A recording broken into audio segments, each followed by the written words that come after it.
Talk about the different kinds of share classes when it comes to mutual funds. So there's going to be like A shares, B shares, there's C shares, there's I shares, there's D shares, there's F shares, there's S shares, there's R shares, there's all these freaking shares. So the main ones for the exam that you should know are the A versus the B versus the C, right? So in the context of A, B, C, A is going to be the one with the only one that has an upfront sales charge, right? And that can be reduced with breakpoints. Breakpoints are volume discounts or cheaper by the dozen discounts. The more you buy, the cheaper you get. Now, breakpoints are great. Obviously, breakpoint selling is bad. That means you're selling right below the breakpoint. So if you get if it's 1%, if it's if you have below 10,000, and if it's 0.9%, if it's above 10,000, if you sell 9,900, that's obviously going to be a banned practice. So you can also take advantage of breakpoints through having a letter of intent or rights of accumulation. A letter of intent is forward-looking. It's going to be backdated up to 90 days, forward up to 13 months. Obviously, if you backdate it 19 days, then you don't get the full 13 months. You'd get like 10 months ahead, right? So in that case, you could just promise to put up a set amount of money in order to achieve the discount. And if you don't, usually the company's going to hold some funds some money in escrow, and they'll backdate you on the charge. And with LOIs, the growth does not count in your favor. Dividends don't count in your favor. If you need to put up 10,000, you got to put up 10,000. You can't say that the fund grew plus I got dividends. No, no good.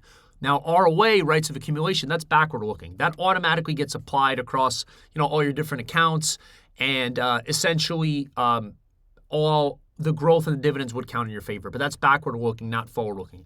But anyway, with A shares, you can take advantage of discounts, and they also have the lowest 12B1 fee, which is a marketing distribution fee charged annually, to cover wholesalers and stuff like that and advisors. Essentially, with the 12B1 fee, not the same thing as a sales charge. Don't get that confused, right? It's part of the expense ratio. Another part of that would be like administrative fees, and there's a management fee that pays the investment advisor who manages the fund. That's going to be the biggest component. So yeah, A shares. In the context of A, B, and C, lowest 12B1 fee, upfront sales charge. It's best for investors who want to hold it for a long time, and for those who want to put up a lot, who could put up a decent amount of money, right? And obviously you have like fund families. If you buy within the same fund family, you can combine the breakpoints. And there's also something called like conversion privilege, where you can basically sell out of like a Fidelity large cap fund and buy a Fidelity small cap funds. And in that case, you wouldn't have to pay a sales charge. You just buy it at NAV. So you'd redeem it NAV, buy it at NAV.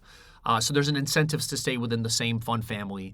So you can take advantage of the what's called the conversion privilege and stay within the same funds.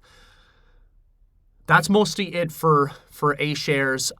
B shares are going to have a no upfront charge. They're going to have a higher 12B1 fee than the A share, and they have what's called a contingent deferred sales charge, which means it's just a charge that if you take out money, let's say you're not going to pay anything up front, but if you take it out, let's say X amount of years later, you might get hit with a sales charge. So let's make it up. Let's say it's a 5-year. Usually it's like a 5 to 7 year. Let's say it's 5, 4, 3, 2, 1%. So if you take it out in year 1, it's a 5% charge. Year 2, 4%. Year 3, 3%. Year 4, 4%. And so, I'm sorry, it would go down 5, 4, 3, 2, 1.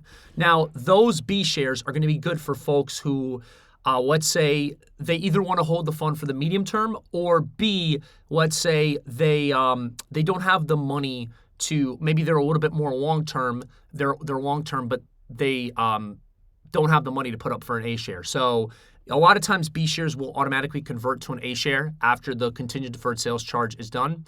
So those would really make sense for Bs. And now with C shares are the ones with no upfront charge. A lot of times they have like a 1% contingent deferred sales charge for 1 year, right? But they have the highest 12B1 fee. Which is the marketing distribution fee. So overall, they have the highest expense ratio. So C shares are best on the exam for someone who wants to hold for short term, because eventually the the higher expense ratio is going to eat you alive. It's like, would you rather pay 5% up front and pay 50 basis points, which is 0.5%, or would you rather not pay anything on the way in, but then pay 1% every year? Eventually, the extra 50 basis points is going to eat you up, right? So essentially, for the context of the exam, A shares are the best for people who have more money and they want to hold for long term. B is good for either people holding for the immediate term, up till when the sales charge expires, and or let's say if they want to hold it for long term, but maybe they don't have money to qualify for the breakpoint discounts, or C shares, which C shares are going to be for the short term, and then again, conversion privileges, LOI and ROA apply to A shares, and then the conversion privileges would also apply to A shares as well. So you can kind of jump from fund to fund, but it's still going to be a taxable hit. You just don't have to pay a sales charge again.